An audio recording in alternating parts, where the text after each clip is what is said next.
Tell me if you know this feeling. You promise yourself, with absolute, burning certainty, that tomorrow will be the day everything changes. You map out the plan, you set the alarm, you feel the rush of possibility. Yet, the exact moment the task arrives, the moment it gets genuinely uncomfortable, and the silence of the room presses against your ears, you quietly fold, close the laptop, and escape back into the numbing safety of comfort. You know the heavy, hollow ache of that immediate regret, don't you? For Elias, that regret had become the soundtrack of his life. It was 4:15 a.m. on a Tuesday. The city outside his window was completely dead, submerged in a cold, blue-black darkness. Inside his cramped apartment, the only light came from the harsh, sterile glow of his monitor. On the screen was a blank document, the foundation of a project he needed to complete, to finally pull himself out of a career that was slowly burying him alive. Just 6 hours prior, as he lay in bed, Elias had been overflowing with a fierce, intoxicating motivation. He had envisioned his escape. He had felt invincible. But now, sitting in the freezing draft of his living room, that feeling was entirely gone. In its place was a dense, suffocating, psychological fog. I want you to understand exactly what was happening inside Elias's mind at this moment. He was scanning his internal landscape, searching desperately for that spark of energy from the night before, waiting for his brain to give him the signal that he was ready to work. But there was nothing. Only a profound, heavy exhaustion and a terrifying voice whispering that it was too early, that his mind was too cloudy, and that he could simply try again tomorrow when he felt better. He stared at the blinking cursor. It flashed with a rhythmic, mocking indifference. The distance between his resting hands and the keyboard felt like 1,000 miles. The friction was not physical. It was the agonizing mental resistance of a man realizing that his motivation had abandoned him exactly when the battle began. He sat there, the silence of the early morning pressing against his eardrums. Every fiber of his being screamed for the warmth of his bed, just a few feet away down the narrow hallway. You see, Elias suffered from a very modern delusion. He believed that to do difficult things, one first had to feel like doing them. He was waiting for a sudden surge of inspiration to strike him, a sign that his mind was perfectly aligned to make the work effortless. But the room remained stubbornly cold, and his mind remained thick with fatigue.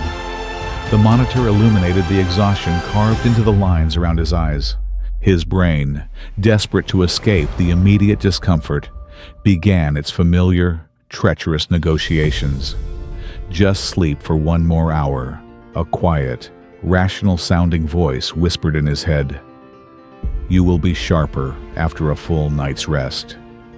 You can tackle this later tonight when you have more energy. There is no point in forcing it when you feel this empty. It was a brilliantly disguised lie, wrapped in the comforting, gentle language of self-care. Elias felt an immediate, intoxicating wave of relief wash over him at the mere thought of surrendering. He closed his eyes, his tense shoulders slumping in defeat. He reached out, his finger hovering over the power button of his laptop. The decision was almost made. He was about to fold, not with a dramatic crash, but with a quiet, familiar whimper. The exact way most ambitions quietly expire in the dark. The physical friction of the cold air, the blinding white screen, and the sheer mental agony required to strike the first key was simply too heavy a burden to carry without that fleeting, magical feeling of motivation. He was actively choosing the anesthesia of his mattress over the harsh, demanding reality of his own potential. He pressed down on the key, ready to plunge the room back into comforting darkness. But right before the screen went black, his eyes caught his own faint reflection in the monitor's glossy bezel. He saw the slump of his shoulders, the familiar defeated posture of a man who always promised tomorrow. In that split second, the suffocating reality of his daytime existence rushed back to him.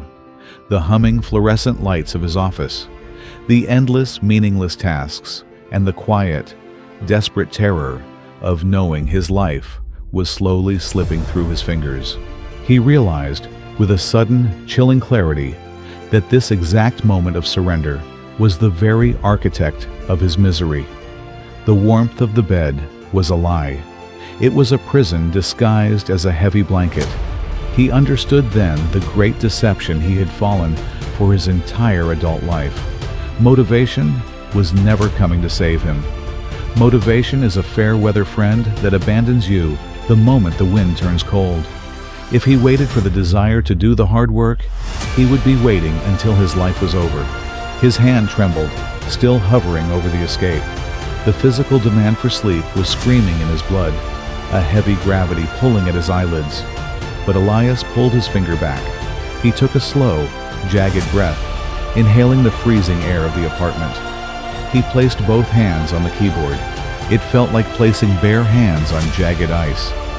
He typed the first word. It was clumsy, forced, and entirely devoid of inspiration.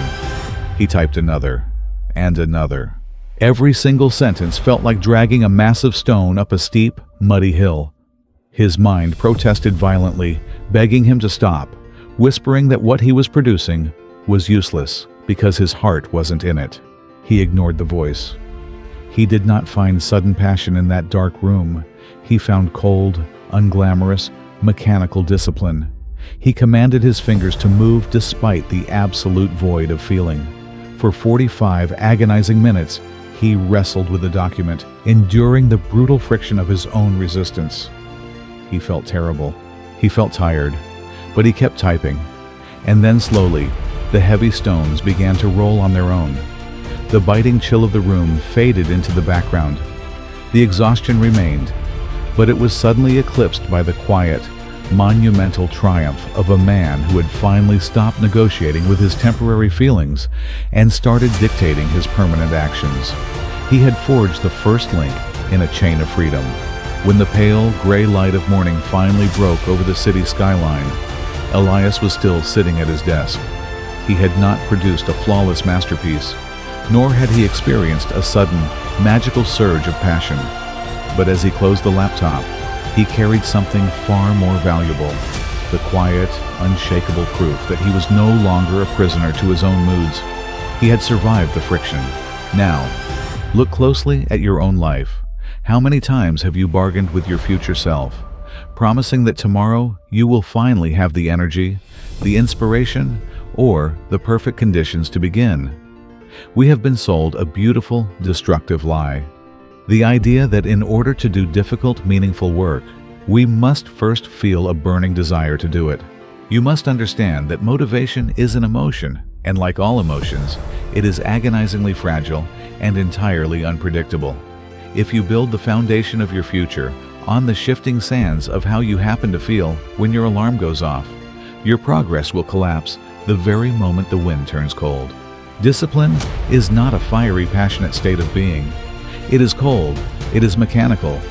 It is the unglamorous, emotionless choice to simply move your hands while your brain is screaming at you to stop. True freedom. The kind of freedom that pulls you out of a life you resent and into the one you envision does not come from doing whatever you want. It is born in the exact moment you free yourself from the tyranny of waiting to feel ready. It is the heavy, powerful realization that you can feel completely empty, utterly exhausted, and deeply uninspired, and still choose to execute the task anyway. If you saw a piece of your own quiet struggle in Elias's dark apartment today, and if you are tired of letting fleeting emotions dictate your future, subscribe to this channel. We will continue to build this unglamorous, unbreakable discipline together. And before you leave, drop a comment below and tell me, what is the specific, heavy comfort you are finally choosing to leave behind today?